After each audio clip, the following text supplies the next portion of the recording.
But of course, this afternoon, it's a very big ask as far as Spain's David Ferrer is concerned. It's also a quick turnaround, isn't it, after the 3-set match yesterday with Berdych.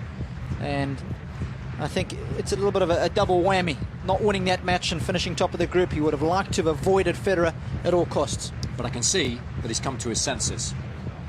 He's got his game face on, hasn't he? And he's got his white shirt on too. Yes. That was the mistake yesterday in that third set, changing to the luminous pink, and struggled to win points thereafter. So he's had a quick word with the coach and made a good decision there. But I think you're right. Double whammy. Quick turnaround, very little time to recover, and coming off the back of a loss, facing someone you've never beaten, it's going to be difficult. But he's had a phenomenal week. If ever he's going to be able to beat Federer, perhaps it's off the back of the victories that he's enjoyed this week. David Ferrer.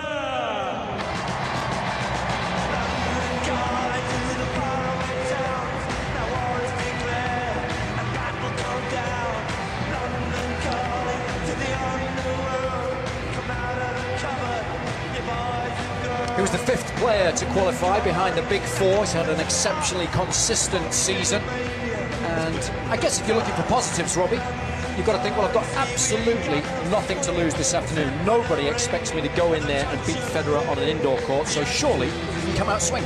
Yep, you hope that that is the case and that the mindset is not a negative one. Grand Slam titles, the 5-time year-end ATP World Tour #1, the Barclays ATP World Tour Finals defending champion, from Basel, Switzerland, Roger Federer.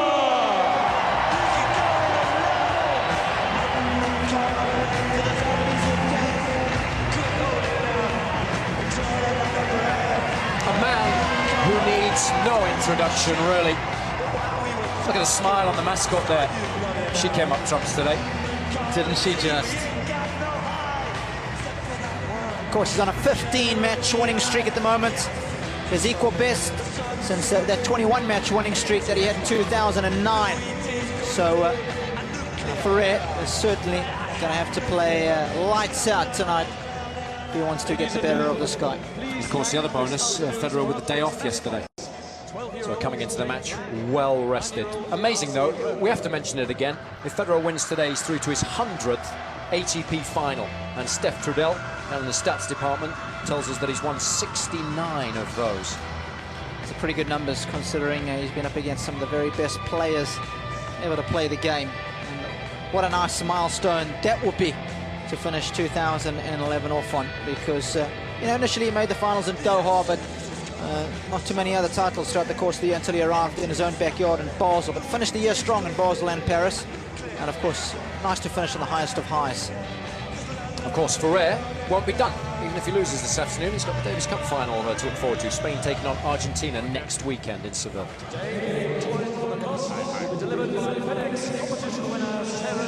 So I will take care of the... Mohamed Leon. Okay, some reminders, gentlemen. We're using the net machine. We have TV changeover, so please be seated until they say time. And Hawkeye in a timely and a clear manner, especially between first and second serve. And if you need anything or any question, you know where to find me. So please ask David, heads or tails? Heads is called. Up. Yep, heads. Yeah. So, okay. Any question? Yeah. Okay, pitch your head, please. No hesitation, really. Ferrer just wanted to make sure he had actually won the toss. And of course, once he got confirmation of that, electing to serve. Federer's always taken this tournament exceptionally seriously. Such a good record. 5 times he's ended up winning it. And of course, going for number 6 this year. And I always like the way that he plays his schedule, plans it. Always has a bit of time off after the US Open, tries to let the body recover. And that's why, I think, one of the many reasons why we see him play some good stuff indoors. His game, of course, is well suited to it as well. And of course, off the back of that victory against Nadal the other day, must come into the semi-finals full of confidence. I mean, I think he's hitting the ball the best we've seen all year, which, of course, is a terrific way to go into the off-season, because it'll give him a big boost come the Australian Open. Yeah, and I certainly think he plays his best tennis indoors. But Ferrer, probably, if you could choose, would like to play this one out on a clay court, but nonetheless, you know, he'll give absolutely everything when he steps on the court against Federer today. 11 singles titles to his credit. He's been able to win 2 this season and a number of other finals, so it's been another solid year for Ferrer, winning in Auckland and in Acapulco, played really well in South America thereafter. Of course, was a finalist in Monte Carlo where he lost to Nadal, and the other big one was Shanghai where he lost to Andy Murray. So he's played really well in the big tournaments. He's currently ranked 4, he's currently ranked 5, but has been as high as number 4. And he's got a pretty decent record at this level, but he's never managed to get his hands on a trophy. He's come close on 3 separate occasions, more recently in Shanghai, where of course he was beaten by Murray in the final. That's why he did well to turn around that result and beat Murray in the first group match here. He's come close, but it's very, very difficult when you look at just how well the top players in the world have dominated the Masters Series 1000s this year. You can see how difficult it is for other players to break that dominance. Straight set win over Murray. Got the ball rolling very nicely indeed, but it was the win over Novak Djokovic. I mean, after Djokovic said it was the worst match of the year, but it was the best I've seen Ferrer play for a long, long time. Well, he didn't put a foot wrong, didn't he? And I think the thing that was so impressive in that match was how well he served. At first serve percentage, I think, was in the low 80s. Stark contrast to what we saw yesterday against Berdych, where the serve really let him down, especially sets 2 and 3. So obviously, it's imperative that today he finds his mark with that first serve, and he finds it well, so that he can play tennis off the front foot, because the last thing he possibly wants is to be taken on Roger when he's on the back foot. 30 years of age now, Federer, but he'll tell you that he wants to play through to the Olympics, which of course are played at the All England Club a few weeks after Wimbledon next season, and then he'll be planning to go for another couple of years after that. And of course it's a big day today because his ranking's been slipping. Former world #1, and Nadal had to be patient for a long, long time behind him initially, and then he dropped down to number 3, and then of course Murray overtook him earlier in the season, and it was one of Murray's big goals to actually finish the season ranked 3rd in the world. But of course Federer can start moving in the right direction. With a win today, yeah, he'll leapfrog over Andy Murray back into the number 3 spot. And of course when he fell to number 4 on October 17, it was the first time since June 2003 that he was outside the top 3. So that's how consistent he's been. It's amazing. And of course he's won more matches at this level than anybody else, 246 with just 75 losses. Nice positive numbers in terms of titles won and finals played as well. And, just lost concentration a little bit in the second set of his opening match on Sunday against the Frenchman, but finished strongly. Disappointing service game from Tsonga at 4-5 in that deciding set was outstanding against Nadal, and again just a lack of concentration maybe against Fish once he'd already qualified, but finished strongly enough there. So he's played enough tennis this week. The big match, the one he was really up for, was of course against Nadal, and that's when he played his best tennis, and I think we're going to see more of the same this afternoon. Yeah, I think so. He knows that Ferrer struggles to hurt him, especially when you have a look at the head-to-head. These guys have played on 11 occasions, and when you have a look at the number of sets won and lost, as far as Roger's concerned, 23 won, 3 sets lost. So it's been utter dominance, hasn't it, Jace? It really has, and they've played on hard courts, they've played on clay, they've played on carpet in Basel back in 2006. So, you know, no matter how hard Ferrer's tried, Federer has dominated. And it's worth mentioning that that last match, of course, was played last year in the group stages, that Ferrer really struggled, didn't he? He was the whipping boy 12 months ago. Didn't win a set. And so for him to come here this year and play as well as he did in his first 2 matches, I think is an outstanding effort. Mohamed's pumped, he's good to go, and he's going to thoroughly enjoy himself out there. The big 4 are here as far as umpires are concerned. It's a big deal for them to be selected to come here for the year-end championships. This is the 3rd year, incidentally, it's been held here in London. We've got another 2 after this, a 5-year contract initially, and then of course the bidding may start next year, there or thereabouts, to see where it will be located thereafter, but we'd love to keep it here. The players would too, they thoroughly enjoy themselves. Paul Annacomb's there, Severin Luthi, and they must be delighted because they've seen a real resurgence in form over the course of the last 4 years. You were in Basel and Paris, Robbie. Is Federer playing better here than he did in those 2 events, even though he went on to win them? Yes, he is. He's a much better quality field as well that he's taken on here, and I think that's always important. You've got to look at quantity. For me, first and foremost. Quality, not quantity. No, quality, yeah, over quantity, yes. Excuse me. And don't get those 2 wrong. depends what you're talking about. If you're talking about the liras, then it's all about quantity. But yeah, he's done such a good job of really going after the second serve, and I think that's something that Paul's hammered home as far as Federer is concerned. We saw him attack Nadal's second serve so very well. He intimidated Tsonga early on with a couple of huge forehands of second serves. Got off to a great start in that match, and I'm sure he's going to do a similar sort of thing when he gets a look at Ferrer's second serve. So that's why it's so important that David serves well today. That was an excellent point that you raised. I'd forgotten, actually, how badly he served against Berdych. I was remembering how well he served earlier in the week against Djokovic, but it was in stark contrast, wasn't it, last night? And it affects your whole game. So, of course, it's going to be absolutely vital for him to get a lot of first serves in today, because you don't get many look-ins when Federer's serving. So you've got to take care of business on your own deal. So that's going to be of vital importance in determining the outcome here.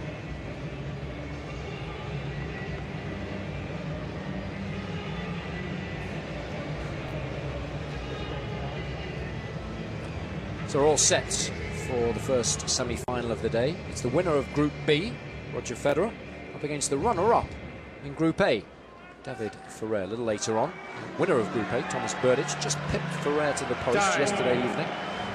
Up against the runner-up in Group B, Joe Wilfried Tsonga. They'll take to the court not before 8 o'clock local time. But this afternoon, it's Federer and Ferrer who will entertain us for at least the next couple of hours or so. Fingers crossed. David Ferrer to serve. Ready? Play.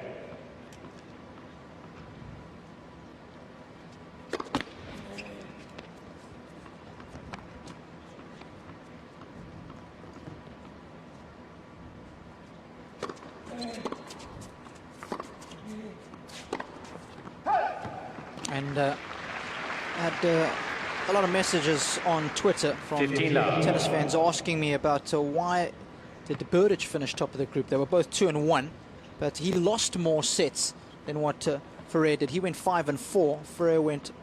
Berdych went 5-4. Ferrer went 5-2 in the group.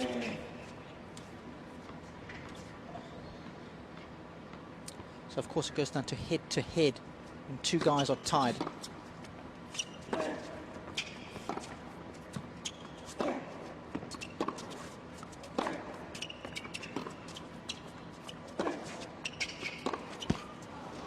So when the match wins are the same, and there's only two guys involved, folks, it just goes down to a straight head-to-head.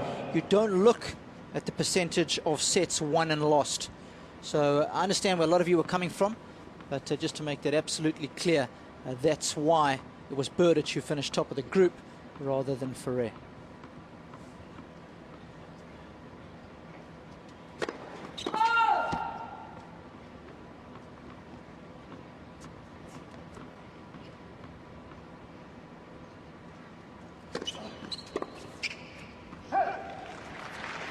That's why the scenarios in the two groups were relatively simple. There was a chance at one stage of Djokovic qualifying with just the one win and the two losses, but he needed Ferrer to win yesterday evening, and that was looking good at one stage. Let's not forget the Spaniard was set and break up on no less than 2 separate occasions against Berdych.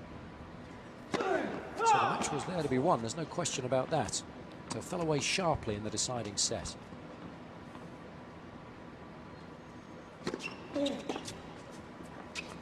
Game. Ferrer. Still struggling on serve there. Didn't make a first, but managing the hold nevertheless. And of course, Robbie, it's worth remembering that he was set 4-3, 40-15, serving, wasn't he? So a point away from a 5-3 lead, and he was looking really good at that stage.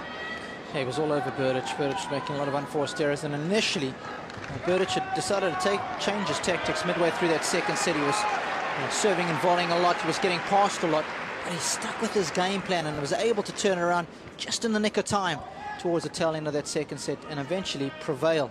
And the manner in which he prevailed was pretty impressive.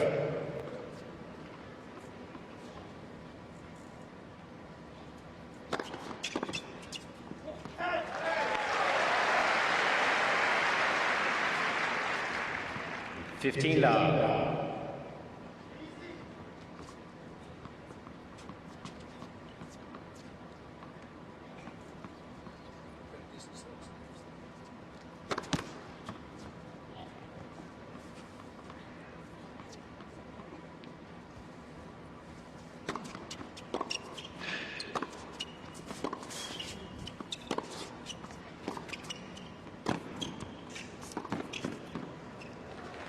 Nice little volley.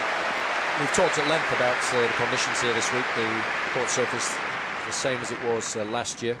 13 love. Understands fully that it suits Federer's style of tennis, down to the ground. Ball doesn't get up very high, but when he hits that slice backhand or the sliding serve to the deuce court, it does stay low and makes it difficult for opponents. And of course, when he plays the likes of Nadal, Spaniard can't get the ball higher than his shoulder on the backhand side, which he does on clay and on an outdoor hard court. So Federer deals with it much more easily.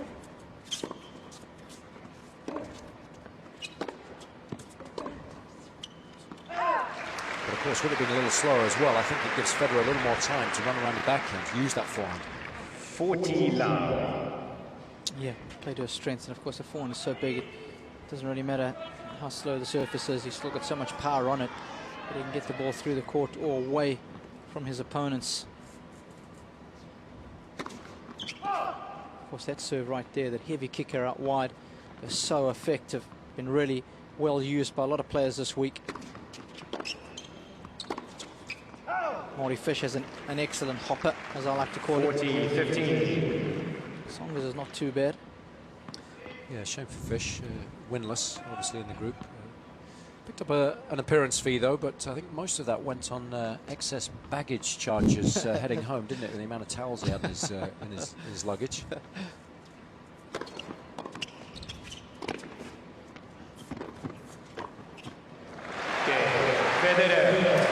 Yeah, all the towels are engraved with the player's name on it. And we were just discussing yesterday whether he took home all the Marty Fish towels or whether there was a bit of a swapping going on with some of the other players. What was the total in the end he took home? 14, I read. That's a lot, huh? It's a lot of towels. Therefore, the excess baggage charges. Mind you, are the excess baggage charges in first class? I wouldn't know. I know there isn't coach, that's for sure.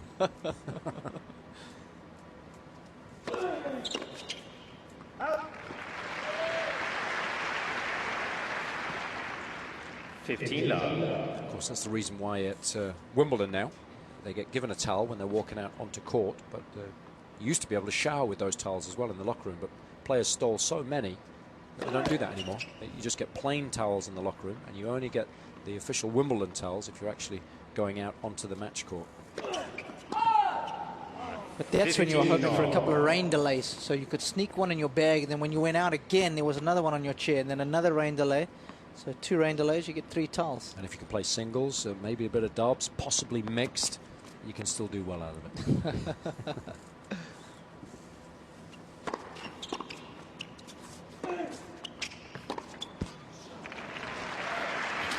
Yeah, a lot of other tournaments have kind of taken the lead from Wimbledon as far as that's concerned. 30-15. All of them now are making a big effort to make really cool towels, because it is a fantastic souvenir, isn't it? You can use it on a regular basis when you play your tennis matches at home. It reminds you of the good times you had at that particular event. And of course, it's functional, which is above all for me huge.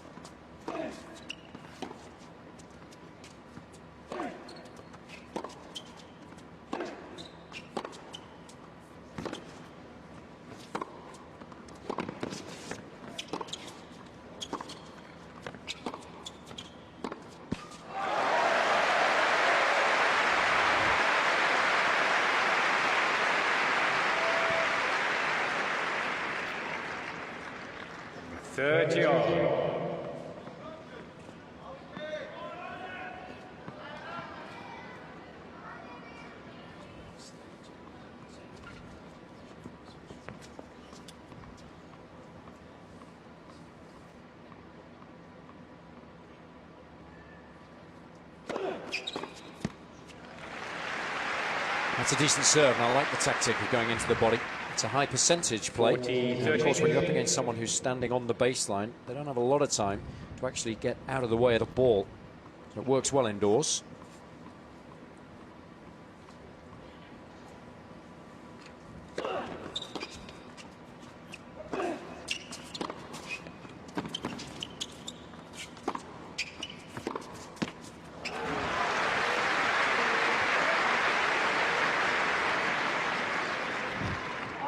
His record is, of course, poor against Federer, but I guess coming into this match off the back of a win over the current world #1, Novak Djokovic, has to help. I'm sure his coach, Javier Pillez, will have been trying to get him in as positive a mood as possible before he walked onto the match court today.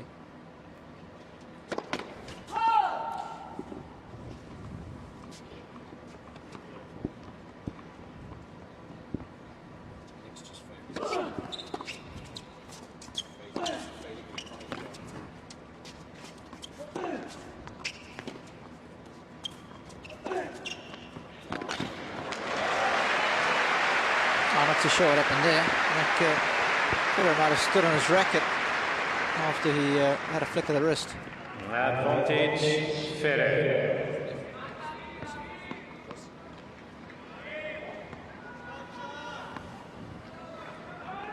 Just shows you how loosely he holds the racket. I think that's just what happened there. Well, I think they always say, don't they, if you were to just creep up on a player in the middle of a racket and just nudge it, it would fall out of their hands. In the middle of a rally. Yeah. Yep.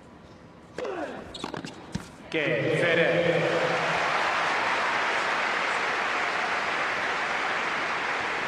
As well the holds. They work hard, though, in order to do so. No breaks as yet, so Ferrer leads 2-1.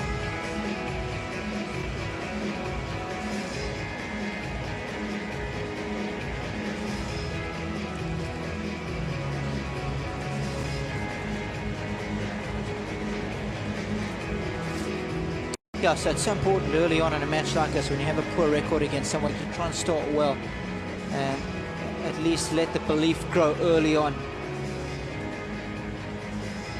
Just to reiterate, 11-0 in favour of Federer, this head-to-head.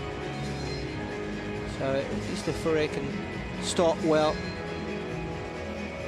grow the belief that he's got a chance against Roger, makes a big difference. Because it's tough enough to deal with the psychology before the match starts. The worst thing you want to do, the last thing you want to do is compound the problem when you walk on the court by having a slow start.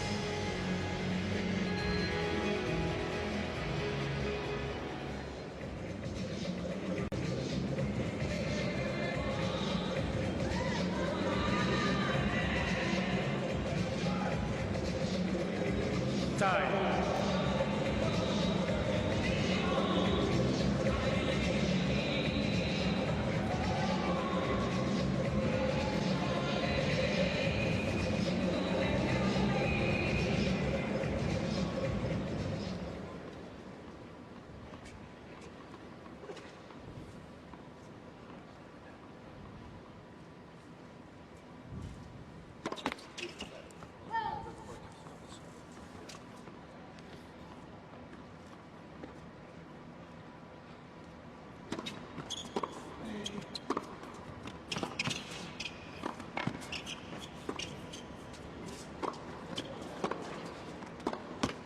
It's a lovely combination of shots there from the Spaniard.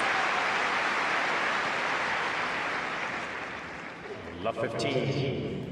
Always intelligent if you can get that lob up over your opponent's backhand. This is a very difficult shot. Control of the wrist has to be absolutely perfect. And then, of course, you're always behind in the rally because that's a defensive shot.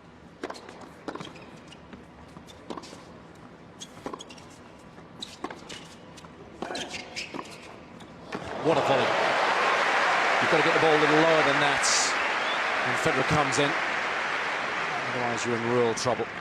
15 all. Just watch the way that Ferrer gives this a little too much height, and then Federer just comes inside the ball and drops it short. That's the key. See, the ball didn't get up there at all. So he knows how to play effective tennis on this particular course.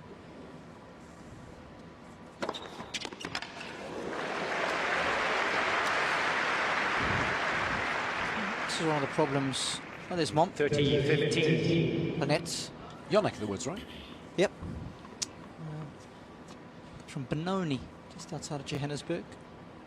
There's Lynette. Proudly South African, she is. 40-15. If only we'd managed to nab him. Oh, the Davis Cup, that would have been a nice little plus. Kevin Anderson and Roger Federer. We're doing all right, wouldn't they? That's Dad. Oh. Bob. And Tony Gotzik as agent just next to him there. Of course, Tony married to Mary Jo Fernandez.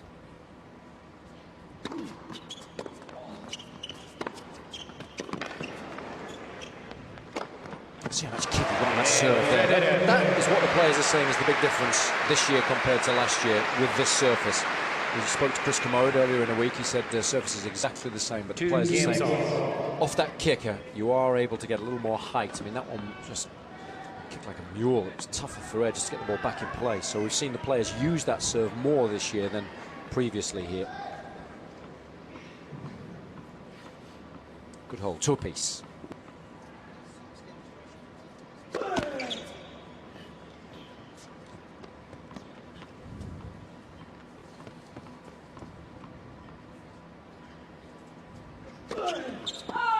Love 15. You've got to be aggressive with the second serve. So that was a pretty decent double. I mean, you never want to serve any, obviously, but if you are going to miss, do so long or wide when you've generated a lot of racket head speed. So two already. He's got to be careful. But you know Federer's going to attack it, so it's no good just rolling in the middle of the box.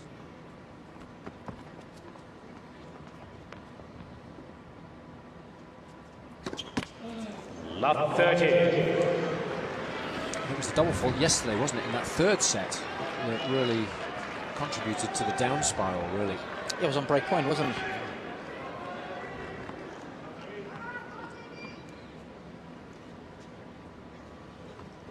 So it's behind in the count here.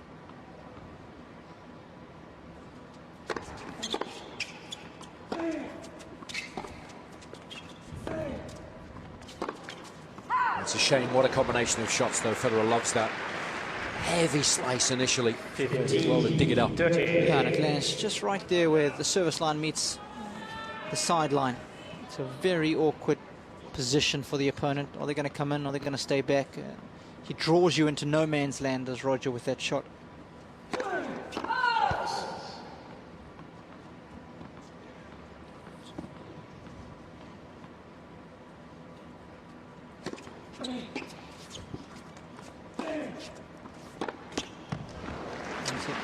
Even though you won that point, this is part of the problem for Ferrer, is that much longer games on his serve, whereas Federer's just been cruising on his. So the pressure builds and you feel it.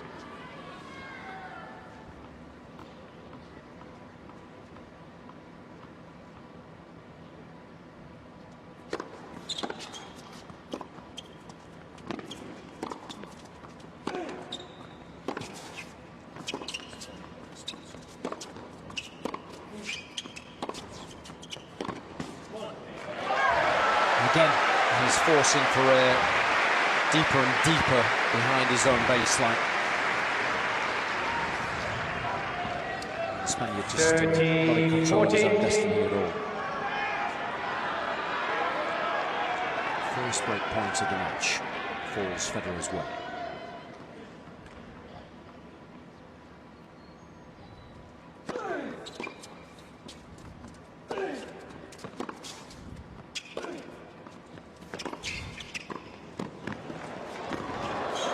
It's a lovely little volley because Federer saw him coming.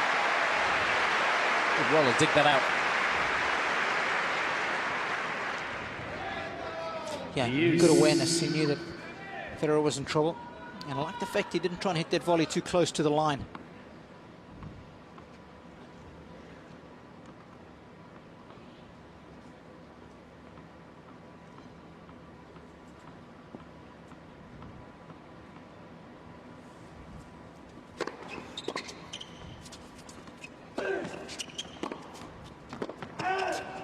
Late call.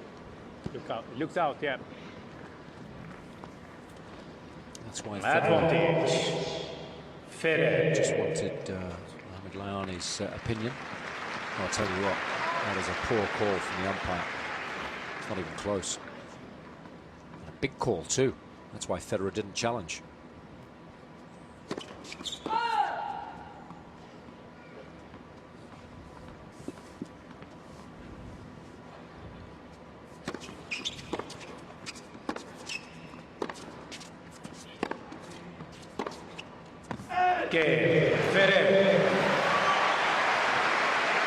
Ferrer, a little fortunate there. Mohamed Layani giving Federer a bum steer. Federer leads 3 games to 2. So the Spaniard holds to lead 3-2.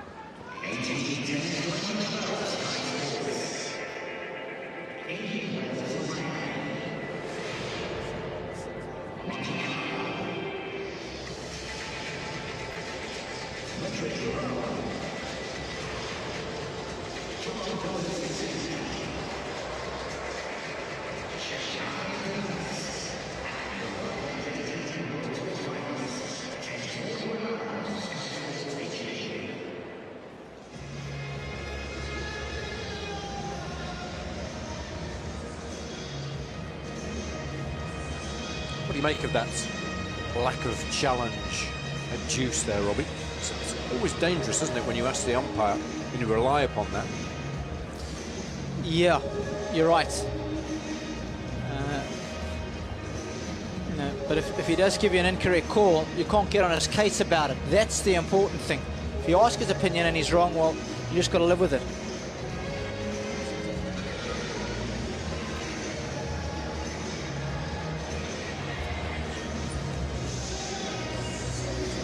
Time.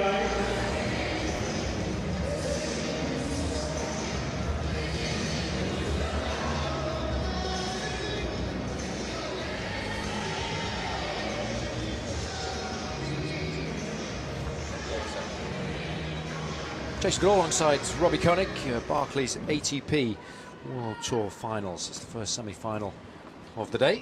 No breaks as yet. Federer, 2-3.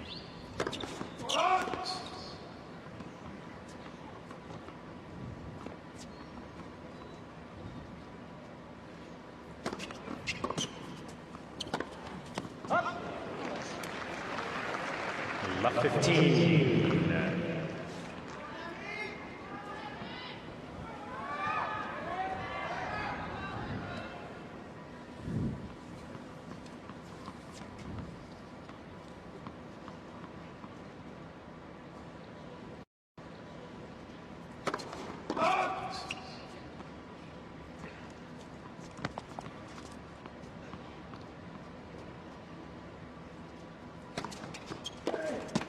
Fifteen all.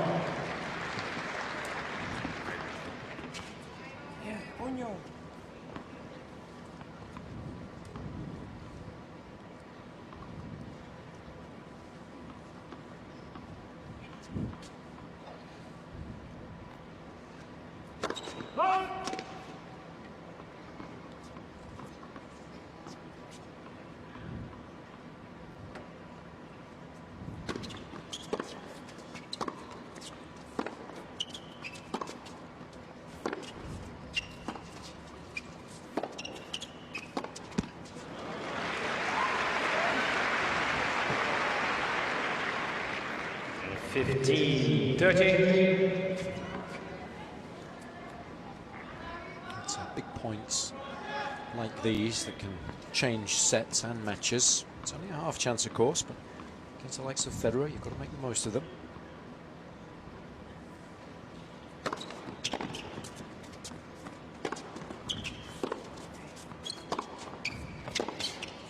Oh, it's a makeable shot. Got to get the net out of the equation there. 30 all.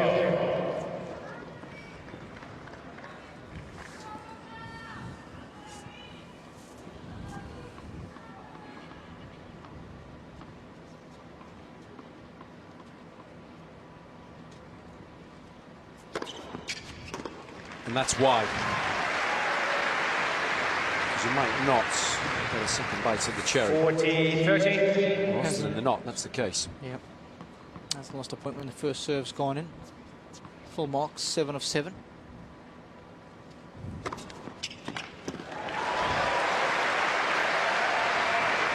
So tough to read that serve. All 4 corners of both service boxes off the same toss. 3 games Just off. subtly changing the angle of the racket face upon contact with the ball. So you've got less than half a second to react. And if you can't get a lead on it, you're always going to be trying to defend in order to get the ball back in play. And then, of course, once Federer has the upper hand in the rally, it's tough to turn defense into attack. It's a good game, that, from 15-30, 3 apiece.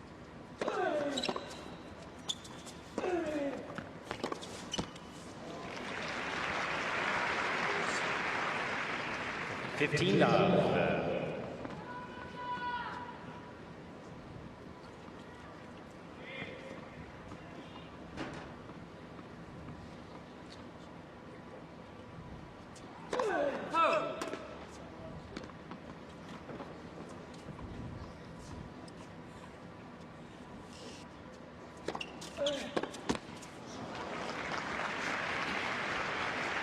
30 love.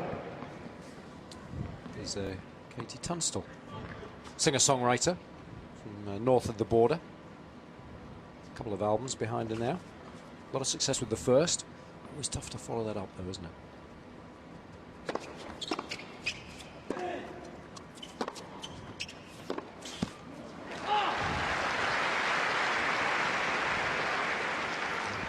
Of course, Djokovic will be trying to solve a similar puzzle next season.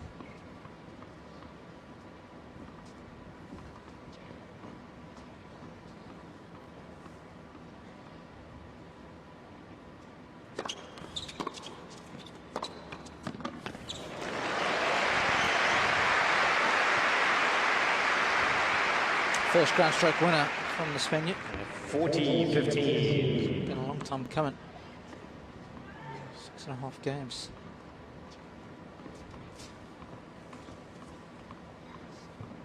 Got out of the woods though.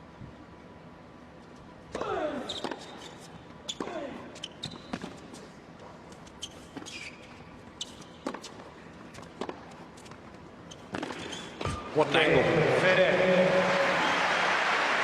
Good game, that. To improve his numbers on serve. He's doing a good job of hanging with Federer here. Leads 4-3.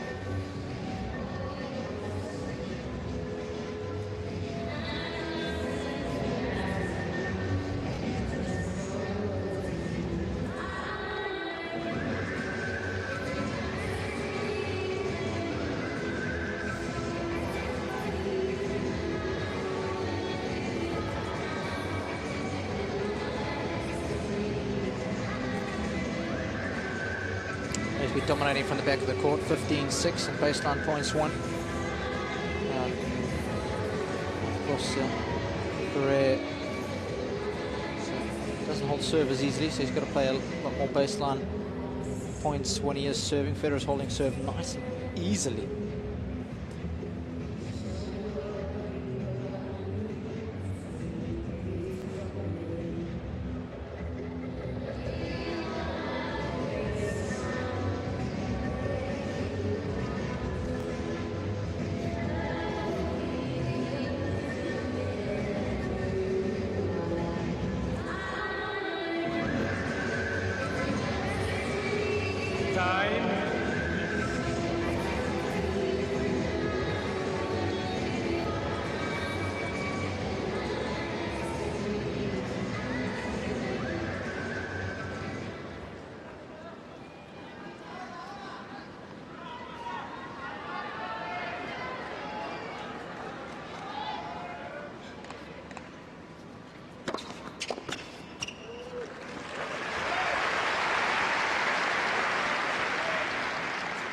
Fifteen love.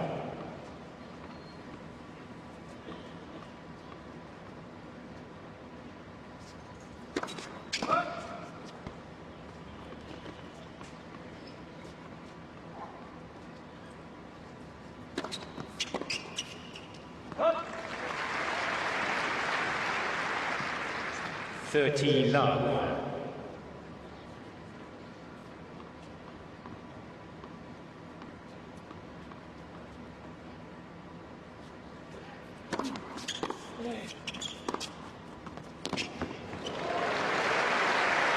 Good example of how early Federer takes the ball there. Just 14 love. takes time away from his opponent. Ferrer's got no time to recover, and of course he's one of the better at doing so. So imagine what it's like for the rest of the pack, chasing off. Game. Federer. He plays so quickly between points, doesn't he? So you feel as an opponent, you spend most of the match serving, trying to defend your own deal. It's frustrating, exhausting.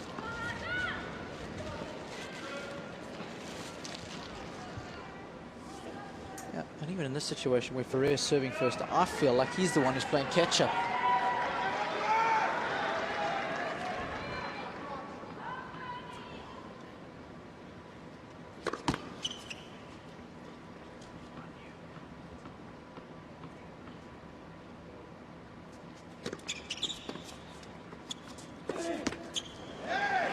Love 15.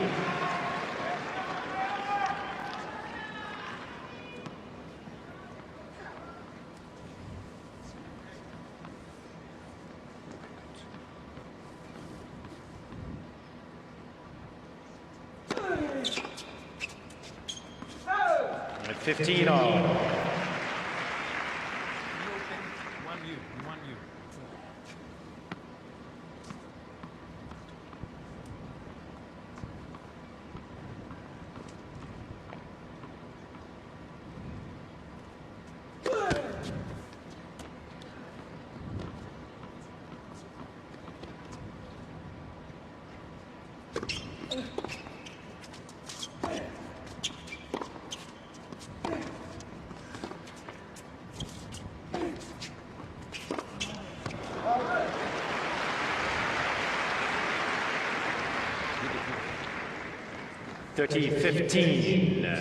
Both players being nice and patient.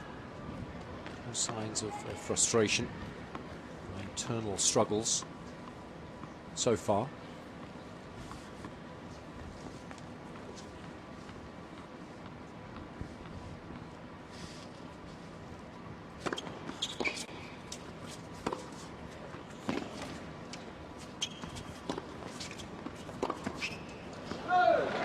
A little sloppy. 40-15. So three Musketeers, Paul Anacone, Severin Luthi, Stéphane Vivier, who's of course his physio.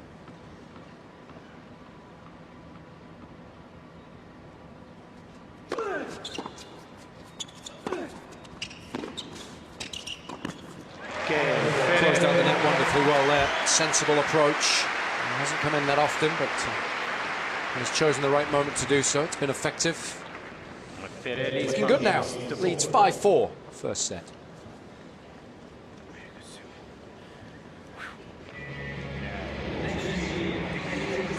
Well, I guess, Robbie, when you're coming up against one of the best players in the world, all you try to do initially is hang in there with them. And now, once we're at the tail end of this set, he's got the advantage of serving first. You're hoping for just a slice of luck or perhaps a slip up, aren't you, to take full advantage of? Yep. Obviously got to, I always say that luck is the combination of when opportunity meets good fortune. I'm always reluctant to use that word, but it does help if Federer throws in a double and you hit a lead chord. There's 2 points out of the game already that have gone your way. Maybe hit a winner. There's 3. Sometimes when you have a poor record against a particular player, that's what you need.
There's the bit of luck that we were talking about, change of ends. So Ferrer might need to sneak this opening set. He hasn't got a look in when Federer's got that first serve in so far.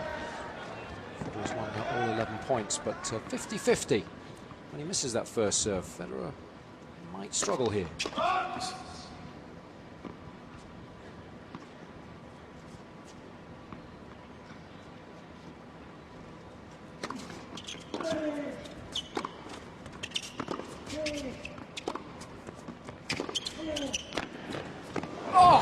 What a point. That's unbelievable at volley. As I thought Ferrer had done enough to at least get a second chance at a passing shot. He gets it well below the heart of the net, down to the shoelaces of Federer. But that is sublime. Look how low the ball bounces here. That's what we talk about when we suggest that Federer knows what shot to play on this particular course each and every time. So effective. And the kick serve as well on the previous point. The second serve was so good, wasn't it? Opened up the court wonderfully for him. 15. So he's responded really well to the loss of the opening point.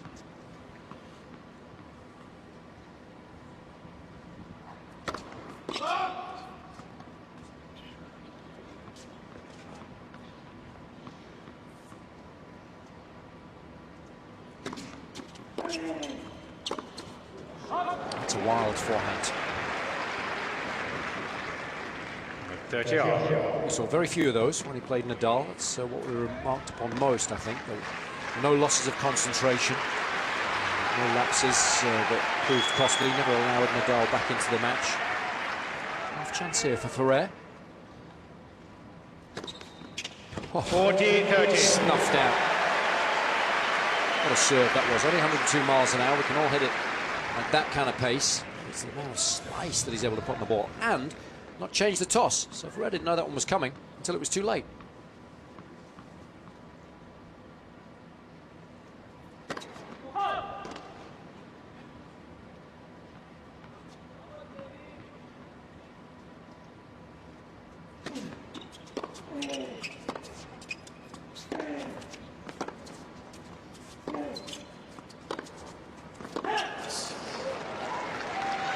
Definitely deep, that one. And again, he just had a little look at the umpire, confirmed it. Of course, he doesn't know that the umpire was wrong when he did that earlier in the set. And the Spaniards did a good job of hanging with Federer, and then some from the baseline.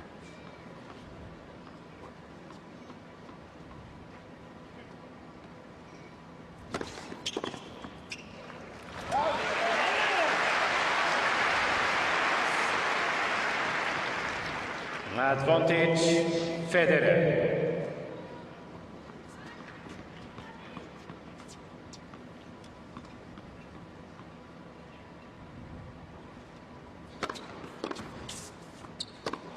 Whoa! Another wild 3, one. 4 and unforced errors in this game. 2 missed by a country mile. 1 was just long. He's got to be careful here as Federer. There you go, confirmation. The forehand has been a little wayward.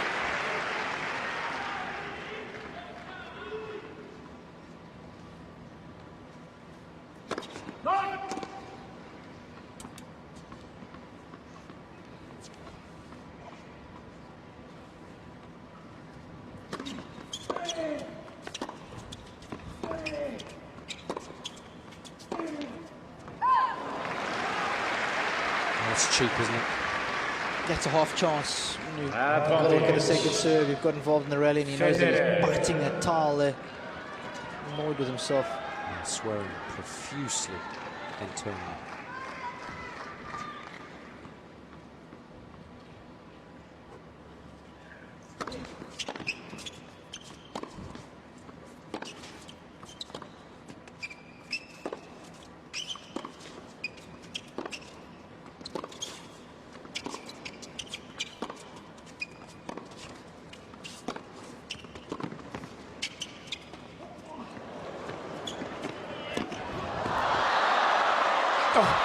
And again, Ferrer is more than a little lucky. You feel that this is a real chance for the Spaniard this game. A bit heavy-handed, I think, Federer with the drop shot initially. Should have done more with the volley. Just at the top of the net and allowed Ferrer to stay in the rally. To juice.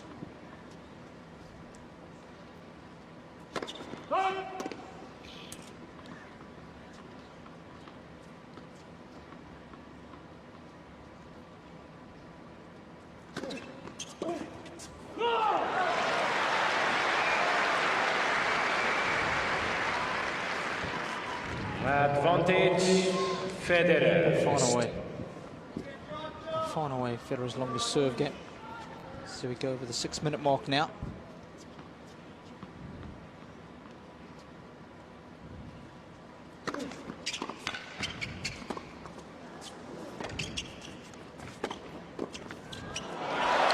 good footwork to get out of the way of that passing shot. A little old school approach as well. Yeah, a little backhand slice. We were doing a drill like that this morning, weren't we? We certainly were. Deuce. That volley is outstanding. It's never easy when the ball struck hard straight at you to do something meaningful with it, let alone hit a winner first time up. Crucial game, this.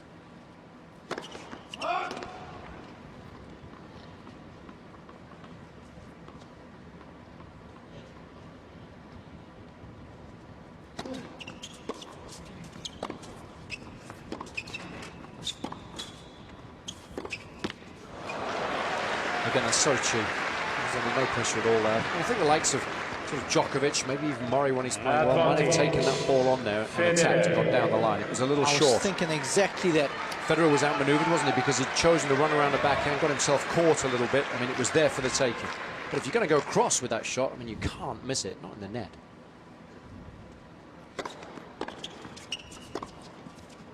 That was a bit of forehand, a little more aggressive.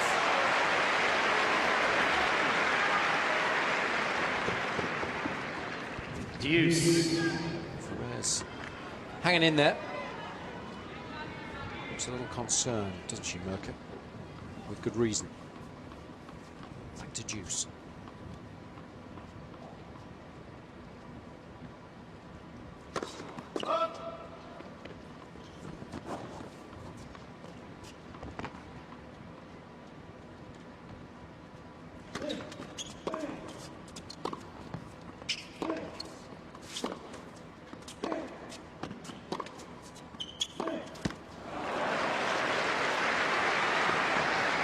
Is that a lack of belief, Robbie? Is it just nerves? I mean, those are basic shots that he's missed at use in this game. A little bit of doubts. Can I beat this guy? Now's the chance. Of course, he'll be well aware of his poor record against him. And if those doubts creep in, I think that's when you make those kind of mistakes. Basic errors.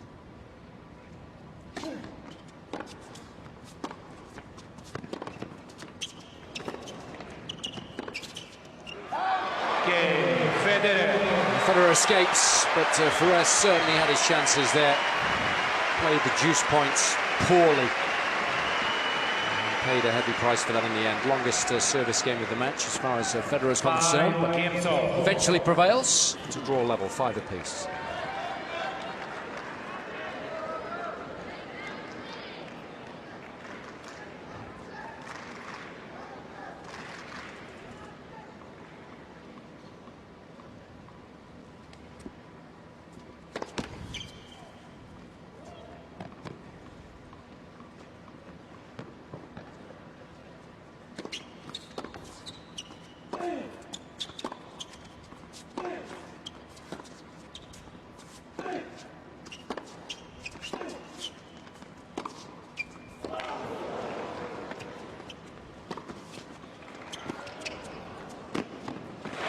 Yeah, it's so clever from Ferrer there. Just paused, waited to see which way Ferrer was going to go. All right, here. Love 15. Total control of the point thereafter. He stamps the right leg just before he makes contact with the ball. Textbook volley right there.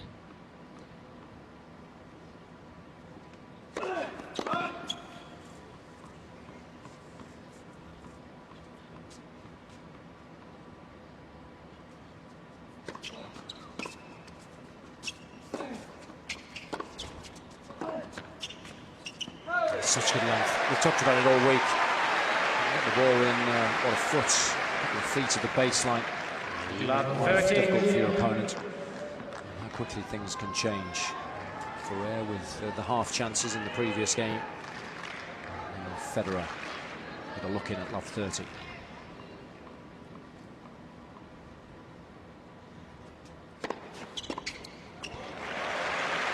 It's a nice bonus. 15, 119 30. miles an hour there. Finds it difficult to get close to 130.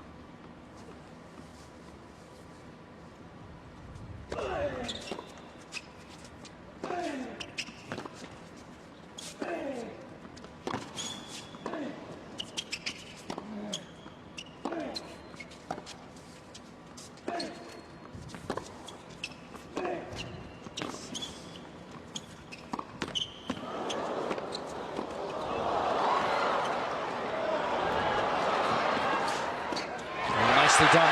It's always advisable to move into the net if you can get the lob over your opponent's head. Federer making his move.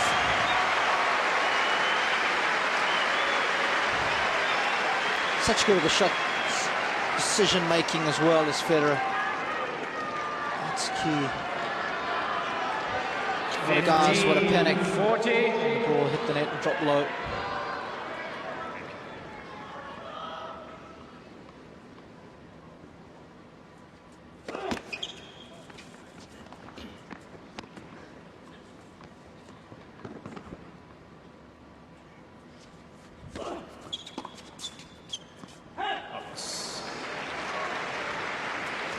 Around that. 30-40. So I think even if you do, it's very difficult to create an angle on that shot. Maybe you're better there just preparing nicely and really going for the backhand. One break point squandered. Here's another.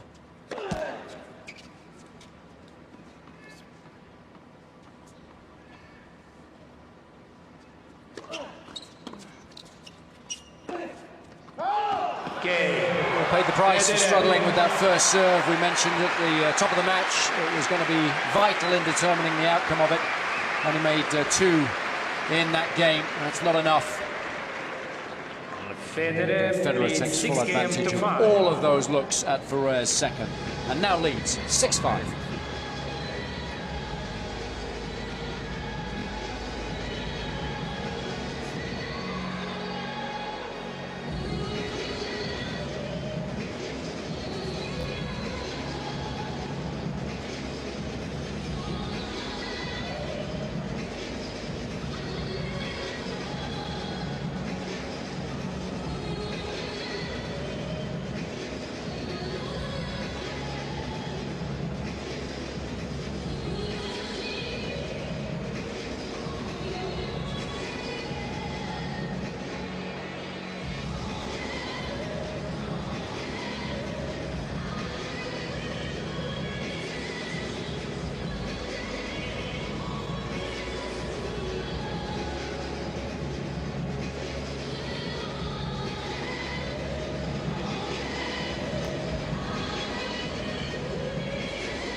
Federer nice and patient. It's a risky business, messing with the king. And certainly in an excellent position here. Take full advantage of that break of serve. Long time coming. Still being at it 45 minutes. Remember, he beat Nadal in under an hour. But, a decent service game away from taking a 1-set lead now.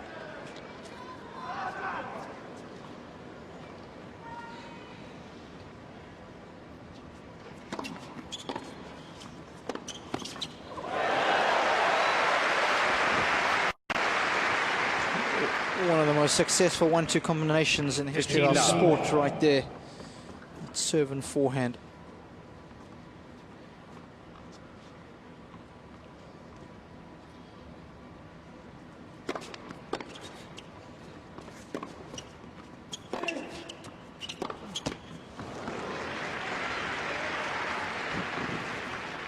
$15.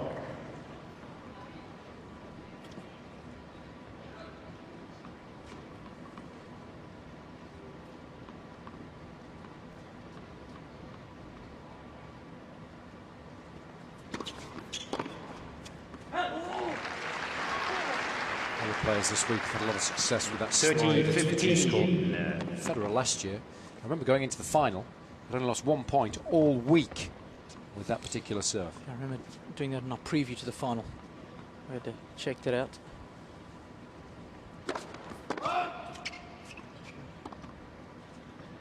Courtesy of some help from the boys in Hawkeye. It was an incredible little stat that was.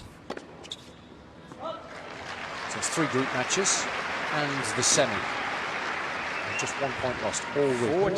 40-15. It's worth just taking a moment to think about that.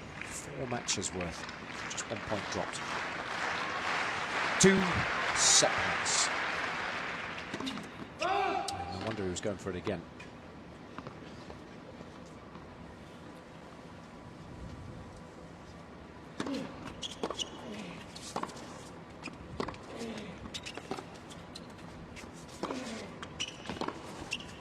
Out. 40-30.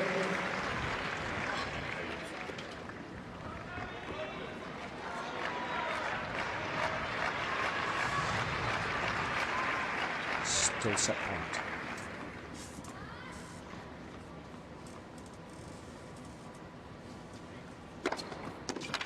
That'll do it. First set.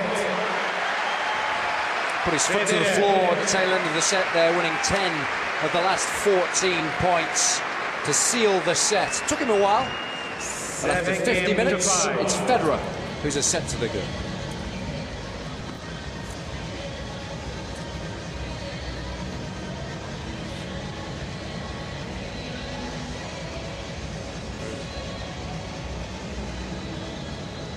Good set of tennis. I mean, highly entertaining match. Ferrer certainly had his chances, there's no question about that, but some poor errors at deuce in that long service game. Federer's longest of the set at the tail end of it. Meant that he let Federer off the hook, and you can't do that. The guy's playing too well. He's coming into this event having won his last 2 tournaments. So he's full of confidence. He duffed up Nadal in the group stages, unbeaten. So many pluses as far as Federer is concerned. Everything based on that good, solid first serve. Posting some good numbers there. 60% of first serves going in, winning 76% of the points when that happens. He defended his second serve well. 59% is a good number there. A couple of unforced errors, but good ratio of points won at the net. So all round, a decent set of tennis from Federer.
Second set, Ferrer to serve.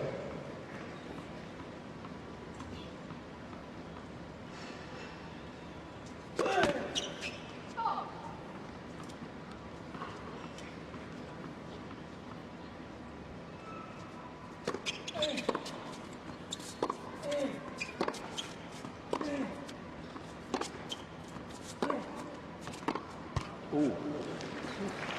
Yeah, Mr. Federer challenging the call left the baseline, the ball is called in.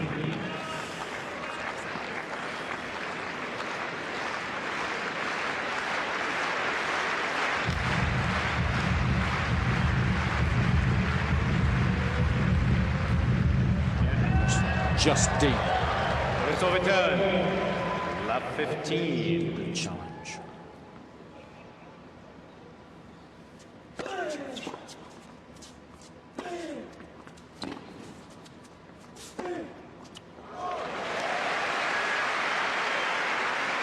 Can't hit it any better than that. It's a way to make full use of the dimensions of the court. Aggressive hitting, but a lot of spin. Targets well inside the lines there. Nice and effective.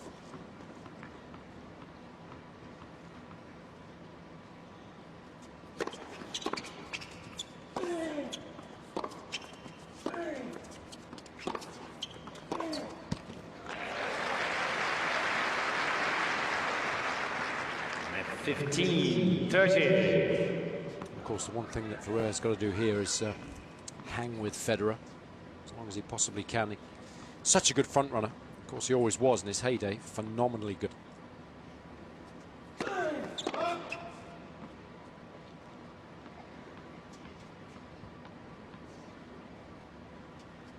The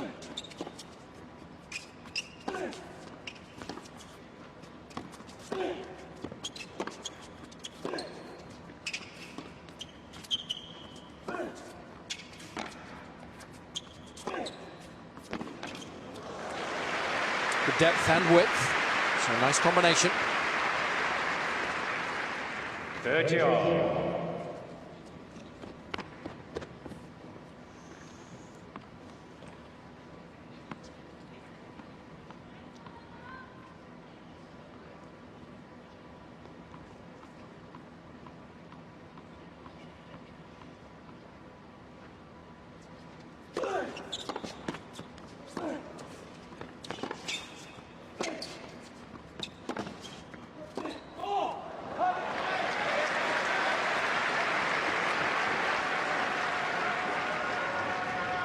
Thirty, 40. Always got to be careful here.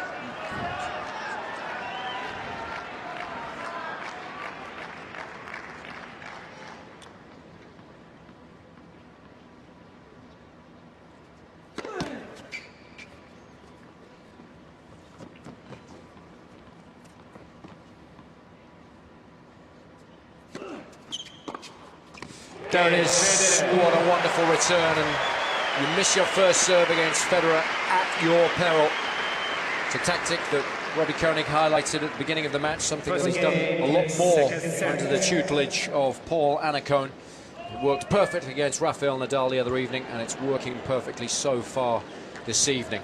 And it's interesting when you look at the quality of Federer's return in the match as a whole. The yellow balls are the first serve returns, so high percentage. Look, none of those anywhere near the lines. He's just making sure he makes a high percentage of them, trying to get them to Ferrer's backhand.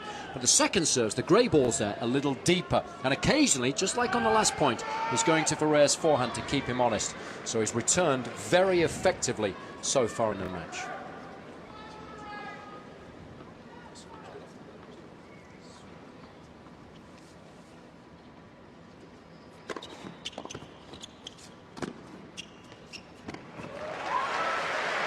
Lovely feel to be able to take all the pace off the volley.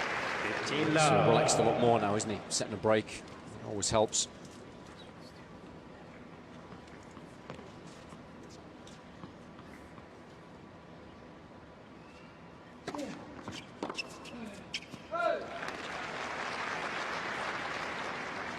Love.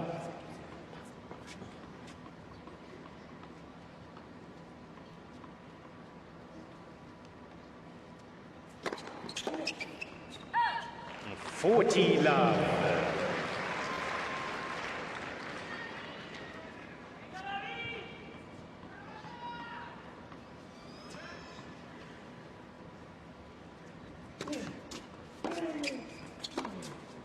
Game Federer. Well, that's the one shot that sometimes when he's playing poorly does cost him.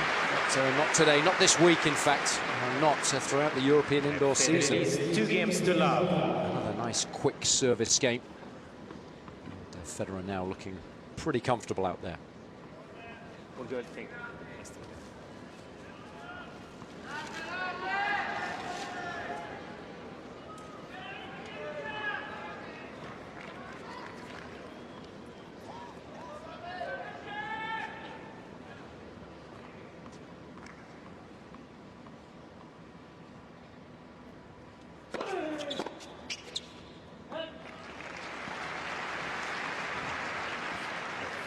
Love.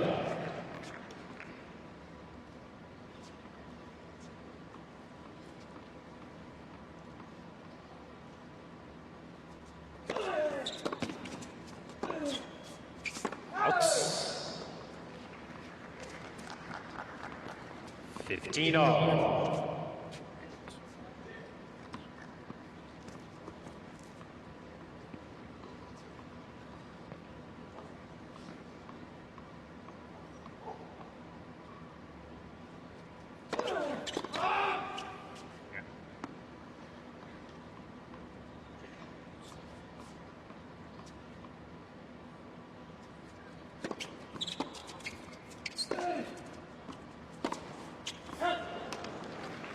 It's a bit of a let off. They'll know it. Tough enough as it is. Can't go down double break here.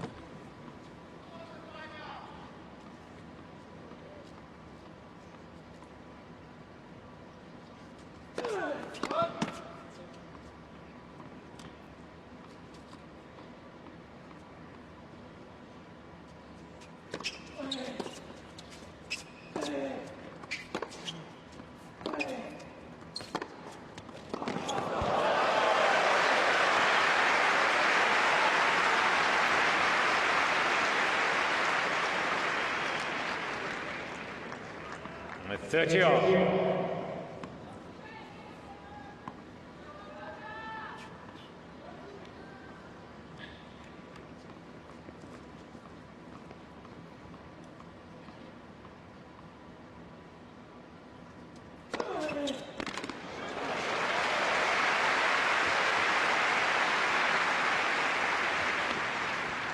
Forty, 30.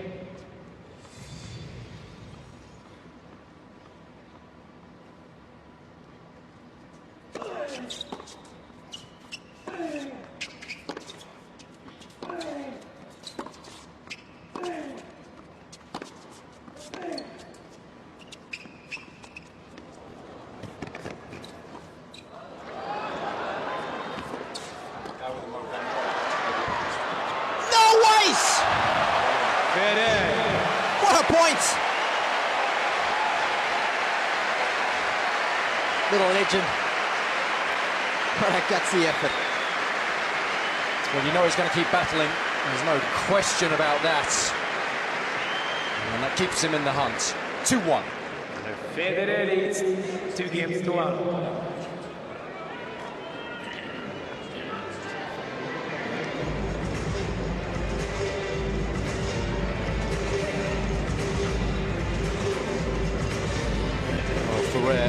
Under pressure initially, trying to get the ball nice and high to give him time to recover. And, a lot of distance to make up here. Just got that high enough to make life difficult for Federer. And a phenomenal little pass to get the job done. Federer just a little casual, but of course that's how he likes to play when he's in complete control of the match. This was a great dig. A lot of ground to make up here. Because it was so high, Federer couldn't put it away, and then of course Ferrer just needed the narrowest of margins to keep him in the match.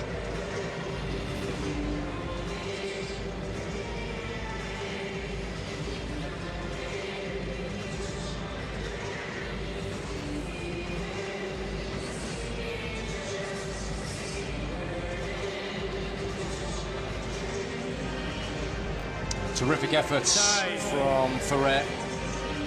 Just about keeps him in the match. It had to be that good in order to do so.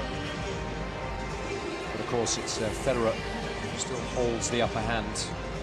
Lead as a set and a break, which as far as Federer is concerned is always substantial.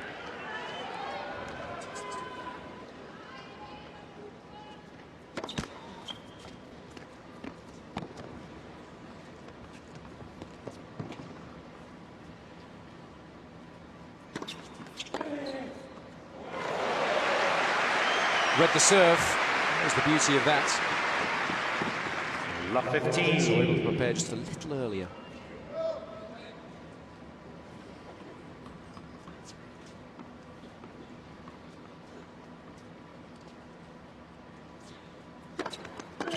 $15 all.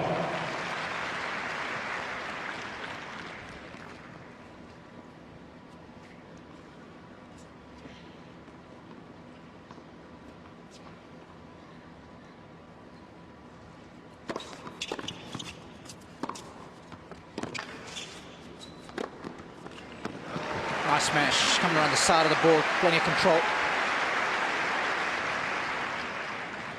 30, 15. This is Godfather, just sitting to the right, to the left as you look at the screen there, of his dad Rob. I met him a couple of years ago in Basel.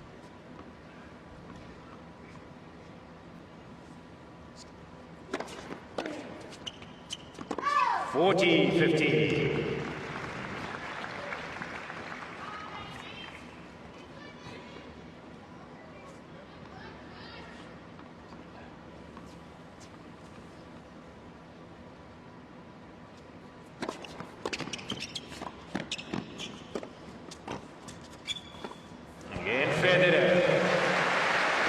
scores, please.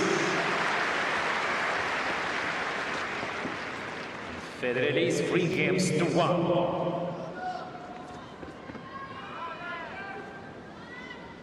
Thank you.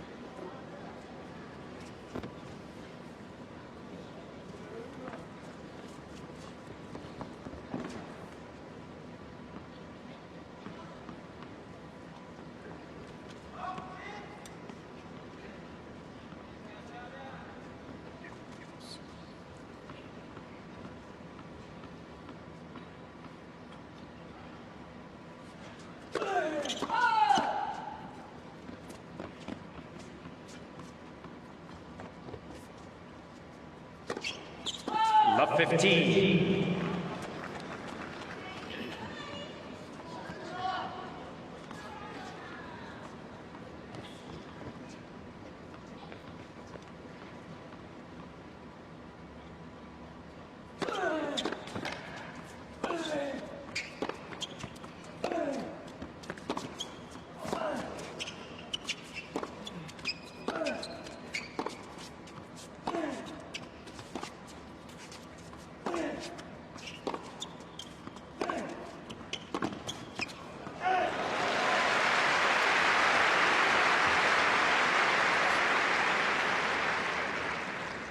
Fifteen all.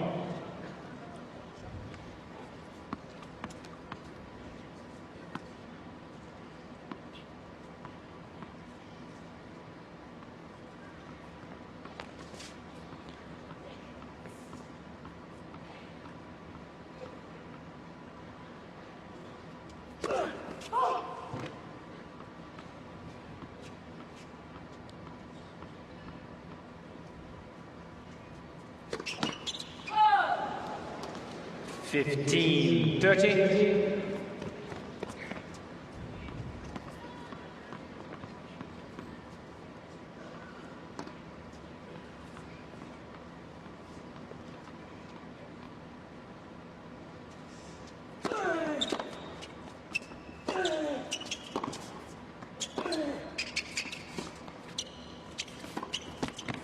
Got to get down a little lower there.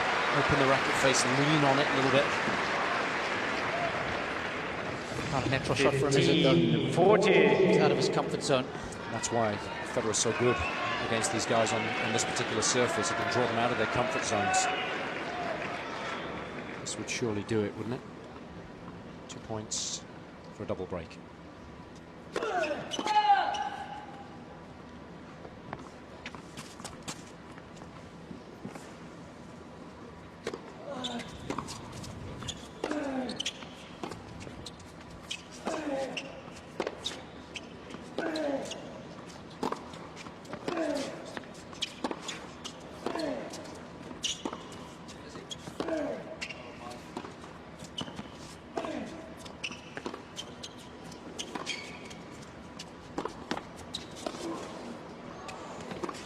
Oh, got away with it. A little shank on the forehand there.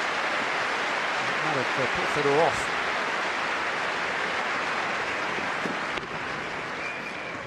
Thirty, 40.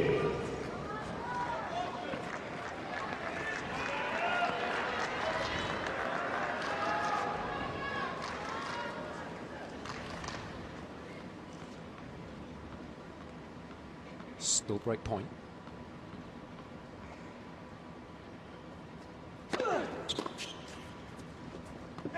Good serve.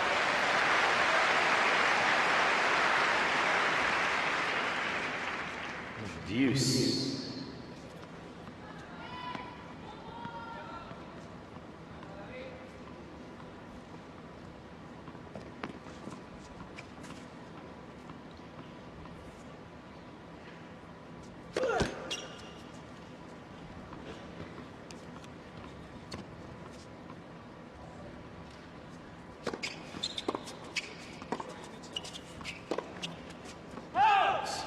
It's a little loose.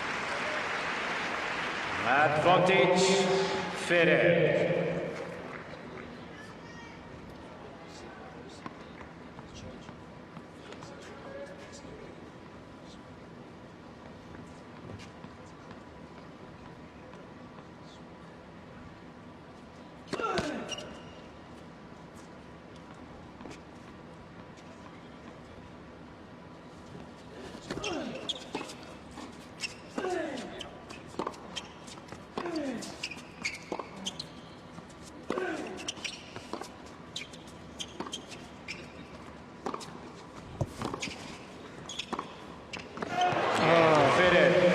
game, that. Yeah. Could have wrapped it up right there. Let Ferrer off the hook. Still leads by setting the break. You never know. That might not be enough. 3 games to 2. Ferrer hanging in there. 3-2, second set.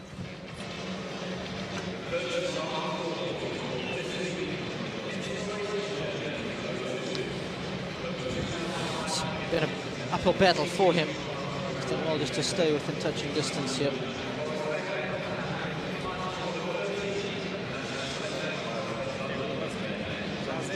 He'll be able to hang around better than just about anybody.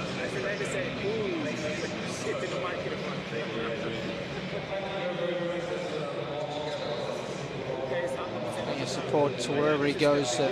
Swiss fans do a good job, make a big effort.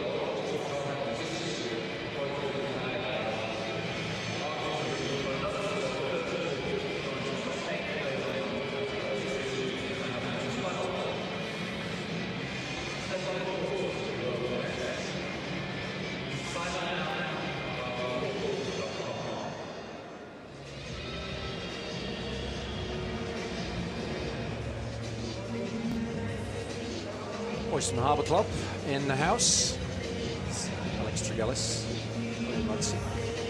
Gray Scott's in there amongst those ne'er-do-wells as well. He's got the tash going, hasn't he? Yes, trying to raise money for prostate cancer. His father's suffering from that, unfortunately. And of course, a lot of people do it in Movember. Grow a tash in November, try and support that cause each and every year. It's a good one. So if you know anybody that's doing that, obviously it'd be nice if you gave to the cause. Federer with a break, 3-2, second set.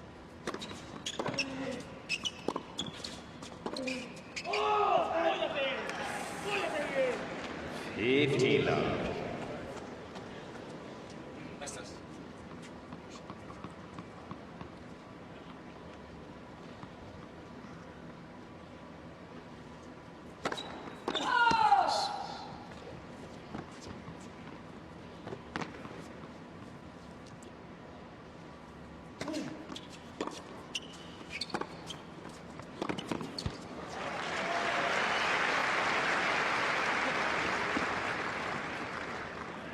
13 love.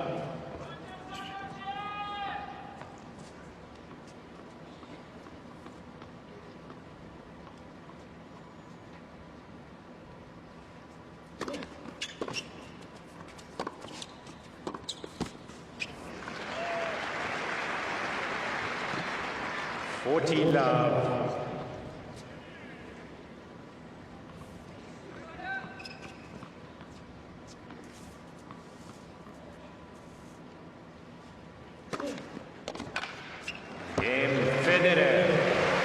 A speedy hold. Of course, worth reiterating. If Federer's able to win this match today, he will leapfrog Andy Murray in the rankings.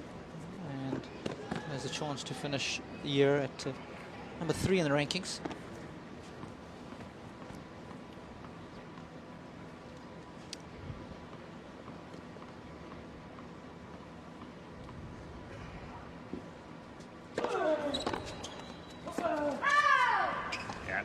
The late call was good. Okay, Mr. Federer changing the call. Left baseline. What is called out.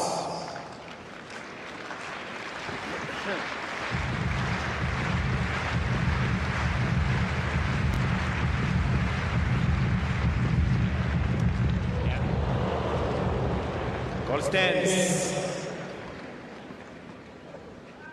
15 love.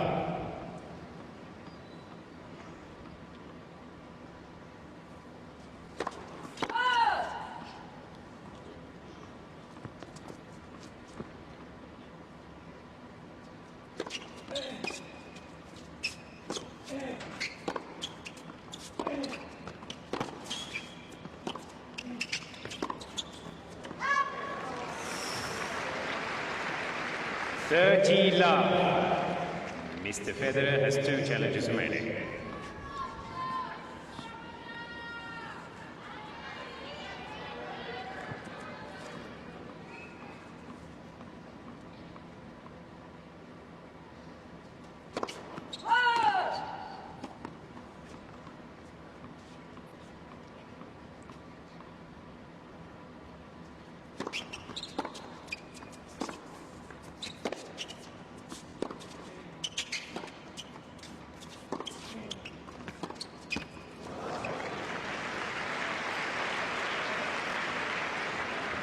40 love.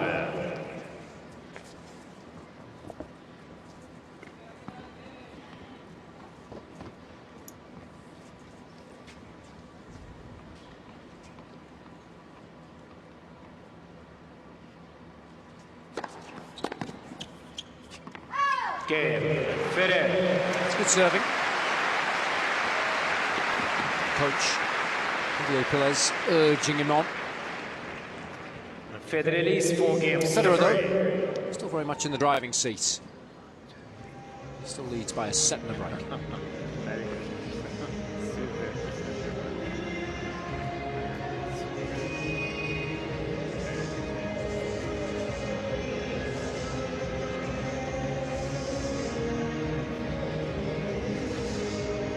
Sometimes when you're a second break up, it can be hard to maintain your focus and intensity, really. That's when you're going for a second break.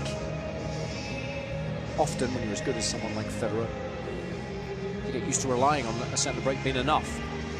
Most of the time it is, but occasionally you fall into the trap of not being hungry enough when you're trying to get that additional break of serve just to make sure that you're going to win the match. And that can prove costly occasionally, but I don't think so today. I think it will be enough.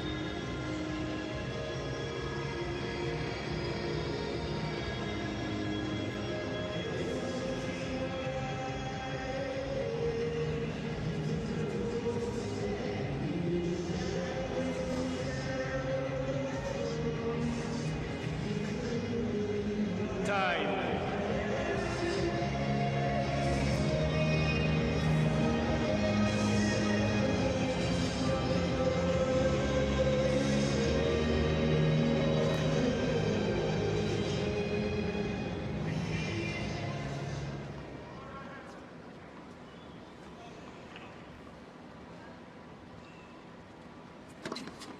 $15 love.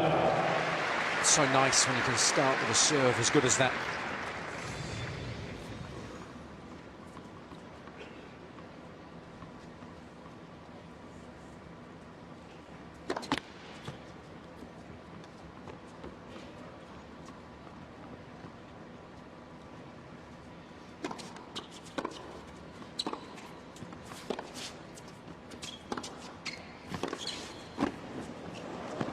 Such an intelligent volley as well. Rather than trying to hit into the open space and putting his racket through the ball, understands the ball and check if he takes pace off the volley. So look how he comes underneath the ball, adds a bit of slice to it, creates the angle. Wonderful technique, and Ferrer has no chance to chase that down.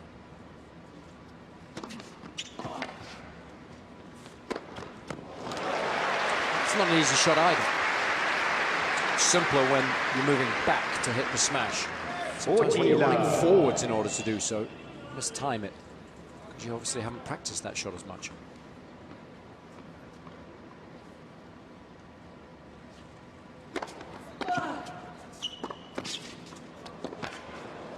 Game, Federer.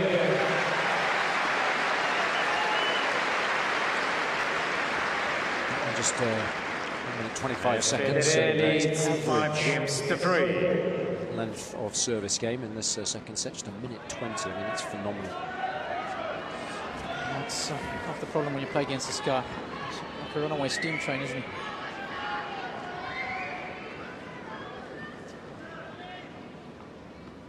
Serving to stay in the match.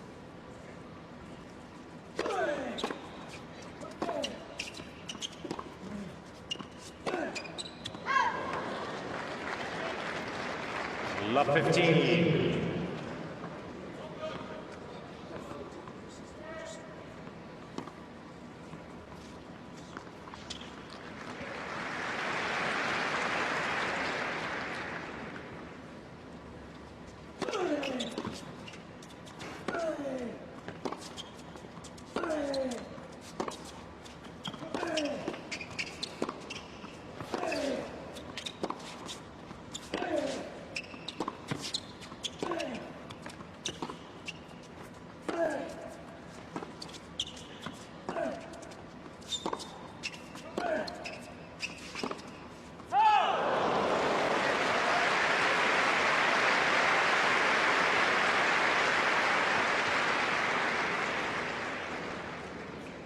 15-all.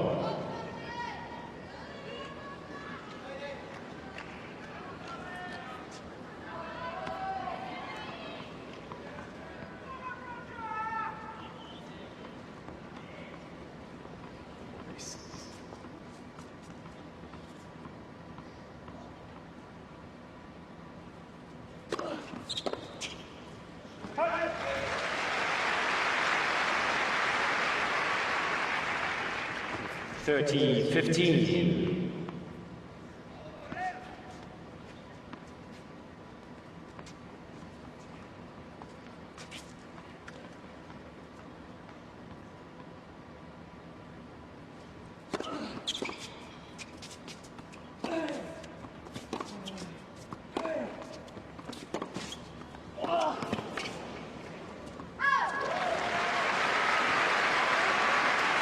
Too much pressure from the baseline for Ray. Hasn't been forceful enough. I mean, he finds it difficult 30-all. to be forceful when he comes up against the likes of Federer on this particular surface, and that's been the problem. He had his chance though, didn't he, at the tail end of that first set?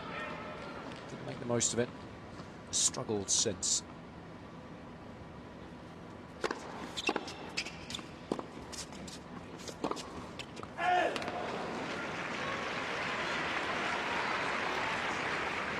Forty, 30.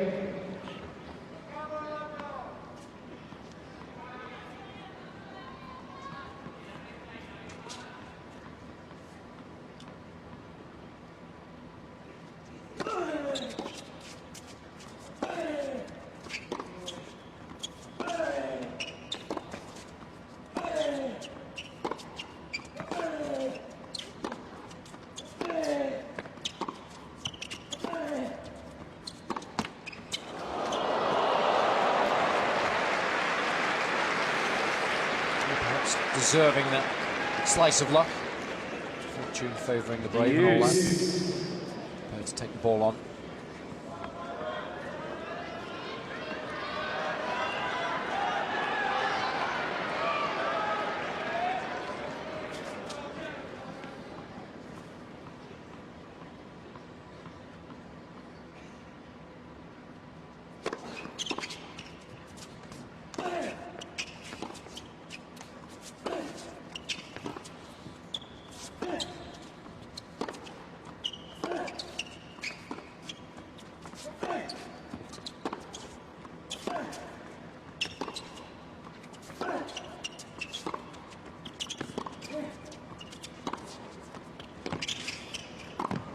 Too good. So good at outmaneuvering Ferrer with spins and angles and mixes in with pace and then movement forward.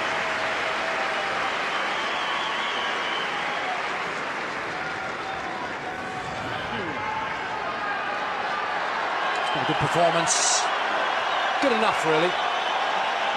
Playing as well as he did against Nadal, but hasn't really needed to. Federer. After an hour and 23 minutes, here's Federer. Match point.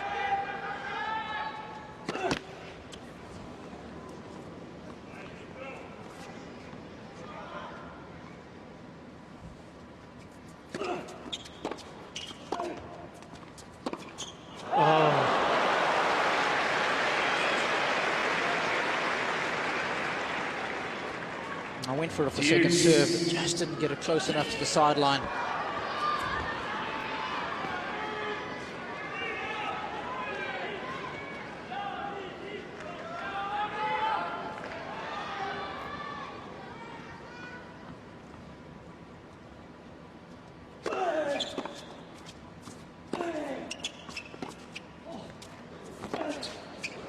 Such a clever shot there, especially since he knows Ferrer likes to back away to his left side, try to get hold of the forehand. Advantage, Federer. Second chance to move through to tomorrow's final.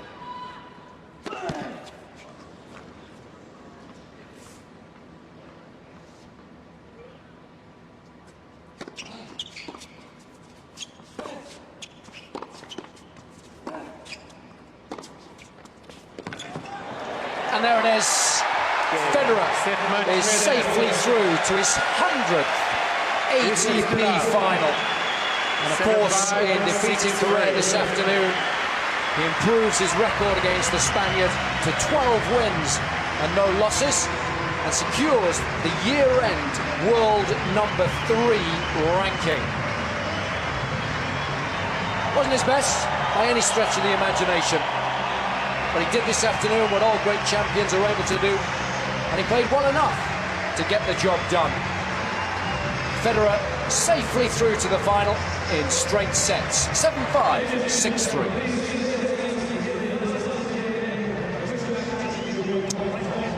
Yeah, played well on serve. It certainly helped. In the back of the court, he was a little bit flashy, but he always knew that for the vast majority of the time, the match would be played on his terms. Ferrer, as we've seen again, really lacks the firepower to hurt him. But 100 finals, that is incredible. And of course, he's won 69 of those, so going for his 70th tomorrow. We expected Ferrer to put up a decent fight, but we always knew it was going to be hard. I think his fate was sealed yesterday evening when he wasn't able to win the group, because we knew he would have had a lot better chance against Joe-Wilfried Tsonga than he did this afternoon against Roger Federer. Yeah, I agree with you 100%, but let's give him props for it's been a fantastic season, fantastic week. I certainly didn't think he was going to be able to make it through the semi-finals, and I take my hat off for some unbelievable performances from Ferrer this week, and he can take away many positives, of course, with the Davis Cup final just around the corner when he's back on his beloved clay. And it wasn't like he didn't have any chances today. Tail end of that first set, he did, but he just wasn't able to play aggressively enough when it really mattered. Yeah, and of course at the highest level it's small differences that end up making a big difference at the end of the day, and perhaps would have liked to have served a little bit better as he did in his opening 2 matches where his serve was exemplary. That first serve percentage was in the mid-70s, and unfortunately it didn't work so well today. But of course Federer is so good at neutralizing anything that Ferrer threw at him. Was very good at the nets, it was Roger. That was the shining stat for me, 15 of 17. Good performance in an hour and 25 minutes.